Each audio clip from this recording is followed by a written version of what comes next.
Nah, seperti ini awalnya. Ya, cuma seperti ini teman-teman ya. Awalnya kecil sekali, seperti bunga PHP. Ini nantinya bisa apa istilahnya bahasa Jawanya mekrok ya. Bisa nanti tumbuh lagi menjadi yang lebih besar bunganya teman-teman ya. Nah, ini ke sana. Nanti habis pembuahan ini. Assalamualaikum warahmatullahi wabarakatuh. Berjumpa kembali di channel kesayangan kita, Pak Eko Project. Bagi teman-teman yang sudah like, komen, dan subscribe di video kami kali ini, kami doakan semoga senantiasa sehat, mendapatkan rezeki yang berkah dan melimpah, serta sukses selalu. Amin. Yuk langsung saja kita simak videonya.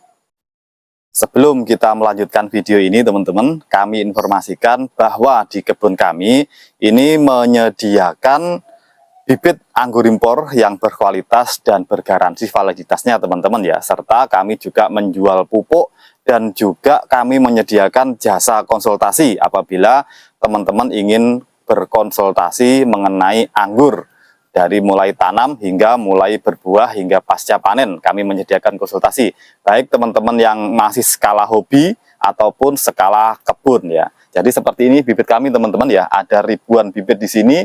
Kami siap kirim ke seluruh Indonesia. Jadi bagi teman-teman yang menginginkan bibit yang berkualitas dan memiliki garansi dari penjualnya, monggo silahkan pesan di kami siap kirim ke seluruh Indonesia.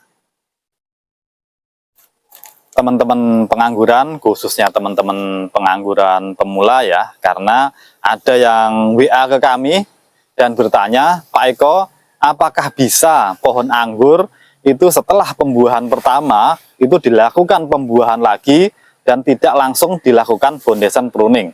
Jawabannya bisa teman-teman ya.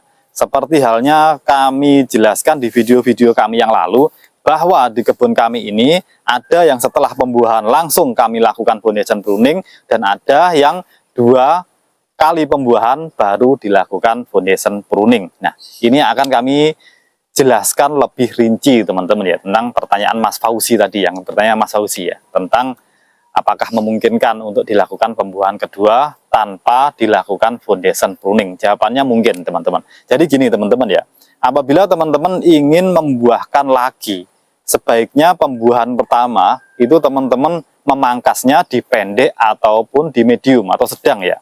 Jadi pemangkasan pertama di short atau di medium. Contohnya adalah ini teman-teman, Serni Kristal. Bagi teman-teman yang mengikuti channel kami ya, tentu saja tidak asing dengan tanaman ini. Ini Serni Kristal, ini pembuahan kedua. Langsung kami buahkan lagi tanpa kami lakukan foundation pruning. Nah, di Serni Kristal ini kemarin kami potong ya, pembuahan pertama itu di short dan di medium. Nah, dan ini teman-teman dapat teman-teman perhatikan. Ini buah lagi ya, buah lagi yang tidak kalah bagusnya dari pembuahan yang pertama kemarin. Nah, ini rata-rata ke sana, ini membawa brokoli teman-teman ya, membawa buah. Padahal di sampingnya itu ada Gospi, di sini ada jenis Laura. Ini kami lakukan foundation pruning. Namun di Serni Kristal ini tidak kami lakukan foundation pruning. Ya, karena apa?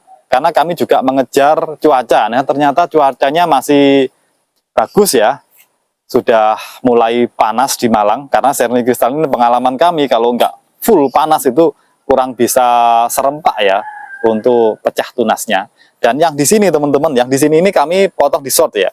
Nah, ini dapat teman perhatikan, ini short, kami potong di bawah ini. Ini dipotong 3 kemarin, kami potong 3 dan sudah berbuah.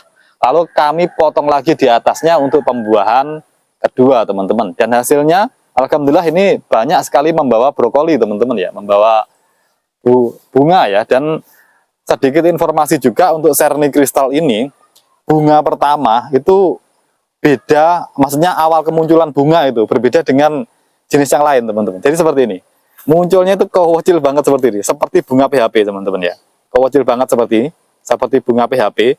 Nanti juga lama-kelamaan dia akan membesar seperti ini. Nah, akan membesar seperti ini jadinya. Nah, ini membesar bunganya, dan insya Allah ini akan menjadi klaster bunga yang bagus nantinya teman-teman ya. Minta doanya semoga saja bagus. Nah, bagaimana Pak Eko untuk memilih batang yang dibuahkan lagi, dipangkas lagi seperti apa? Nah, akan kami ajak teman-teman di batang yang seperti apa sih yang bisa dipotong lagi. Nah, bentar. contohnya seperti ini teman-teman ya. Ini kami potong pertama di short ya. Ini pembuahan pertama di short. Nah, dia itu muncul tunas dan membawa buah. Nah, ini adalah bekas potongan tangkai buah yang pertama. Ini tangkai buah yang pertama di sini. Sebaiknya teman-teman membuahkan lagi untuk pruning pembuahan itu 2 sampai 3 mata tunas di atas ini, di atas tangkai buah yang pertama. Jadi di sini Nah, ini. Dan alhamdulillah ini muncul di sini teman-teman ya, muncul tunas 1 saja di sini. Nah, ini dapat teman-teman perhatikan. Ini ada klaster bunganya ini di situ. Nah, kalau seperti yang kami jelaskan di depan tadi, kalau Serni kristal itu kelihatan seperti bunga PHP pada awalnya, nanti juga akhirnya membesar. Nah, seperti ini jadinya. Nah, seperti ini teman-teman ya. Ini di sebelahnya muncul klaster bunga yang bagus sekali. Nah, seperti ini. Ini calonnya juga jadi klaster yang besar teman-teman ya. Nah, kapan Pak Eko untuk bisa dibuahkan kembali? Sama dengan foundation pruning teman-teman ya. Sebaiknya itu 3 sampai 4 minggu setelah panen itu bisa dibuahkan kembali. Dan treatmentnya apa Pak Eko? Treatmentnya sama dengan ketika teman-teman melakukan foundation pruning, termasuk juga apa, penggemburan ya, penggemburan media, ditambah lagi media yang bagus untuk mencapai apa media ideal ya, terus dilakukan pemupukan, penyiraman dan lain sebagainya ya.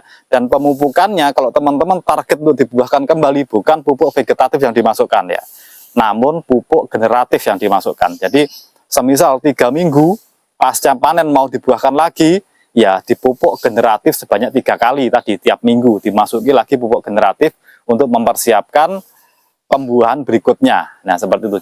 Jangan lupa teman-teman ya, dikasih asam humat dan juga dikasih asam amino supaya pertumbuhan tunas yang muncul nanti bisa serempak. Nah, seperti ini. Ini serempak semua ke sana teman-teman ya.